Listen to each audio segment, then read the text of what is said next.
Surrounded by the waters of the Indian and Pacific Oceans, south of China and north of Australia, lies the island of Java, where 45 million human beings pay homage to the flag of the Dutch East Indies, the same flag that waves over the dikes and canals of Holland. We approached Java by way of the old port of Batavia, which was formerly the main approach for all ships, but is now used almost exclusively by the primitive craft of the fishermen, who sail in and out of the various canals leading to the old town.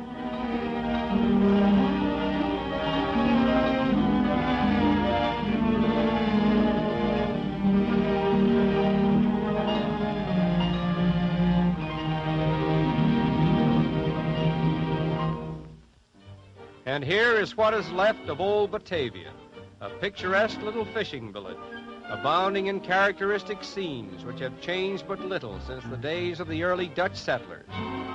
Very little meat is consumed by the native population. Consequently, fish is a most important food throughout Java. The population of Java is a mixed one, consisting of several different races, and next to the Javanese in number are the Chinese. In fact, these ancient peoples are so similar in appearance that they seem to represent the racial line of demarcation between the Malays and the Chinese. The great bulk of Java's population is distributed over the country in villages, and as soon as a village grows to a considerable size, it sends off a score of families to start another community. Incidentally, Java has a population of about 700 people to the square mile, which makes it the most densely populated island in the world. In spite of the tremendous population, however, food is plentiful. The elements are seldom extreme, and the people as a whole seem to be quite contented.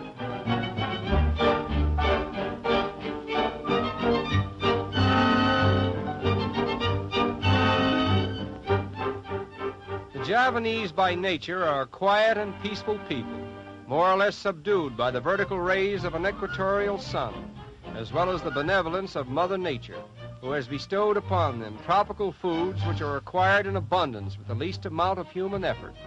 As a matter of fact, one doesn't have to go to a restaurant to eat, for the restaurant comes to him in this manner, and even a world traveler may be surprised at the combinations of tasty food that are concocted by these itinerant food peddlers.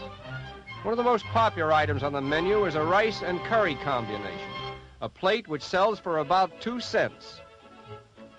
About 275 years ago, a great wall was built by the Dutch around the old city of Batavia, and this impressive gate, known as Amsterdam Gate, is one of the relics of the old wall, and it is still in a remarkable state of preservation.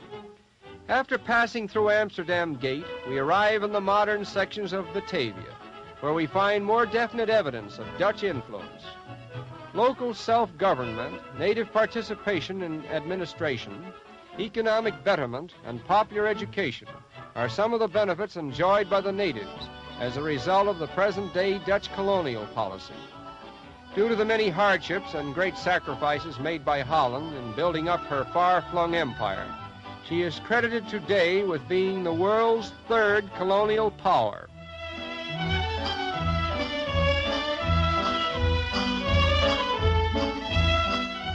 As in Holland, the Dutch have built canals here for the purpose of transportation, but apparently this one has been turned into a municipal laundry.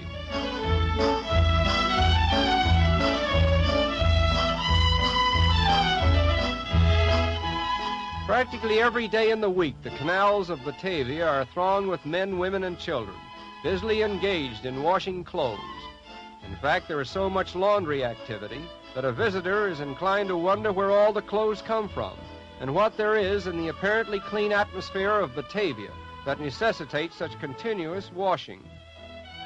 It is an interesting fact that there have been found among the ruins of Javanese temples, over 1,200 years old, stone figures wearing garments similar to those worn by the natives today.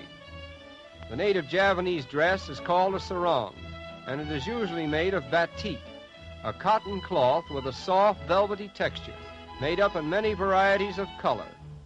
Brown and old ivory, however, is the combination which appears to be the most popular. Wet clothing is the fashion.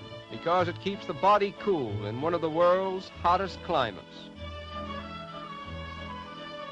A 30-mile drive from Batavia takes us to the world-famous botanical gardens of Buitenzorg, where the residence of the Governor General overlooks a lily pond, which abounds in the largest specimens of Victoria regia, ever cultivated by the hand of man.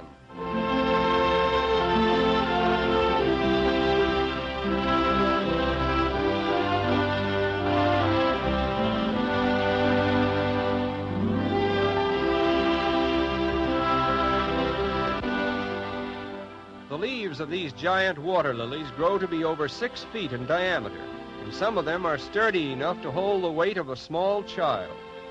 The flowers are usually large and pink and white. The plant was introduced into Java from South America, where it grows in uncultivated state along the Amazon River.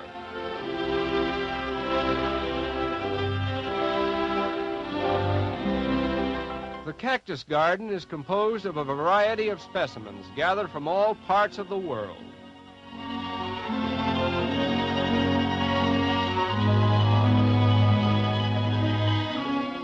It is the custom here for visitors to carve their initials in the fleshy skin of this particular species of cactus. At first, the initials are hardly discernible, but with the passing of time, the plant, in healing, develops a coarse, rough skin, which makes the initials very conspicuous, thus preserving the impression for the life of the plant, which may be for several years. In addition to a most interesting variety of plants and flowers, Buitenzorg is noted for its assortment of trees, most of which have been transported here from other parts of the world. This strange-looking tree with its fence-like roots is a native of Sumatra, and its botanical name is Canarium decunianum.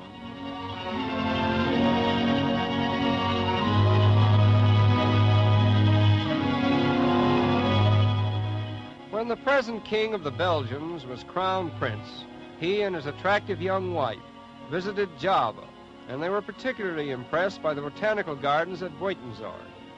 Later on, when the young queen was tragically killed in an automobile accident, this special avenue of flowers along which she once walked was dedicated to her memory, and it is now known as Queen Astrid Walk.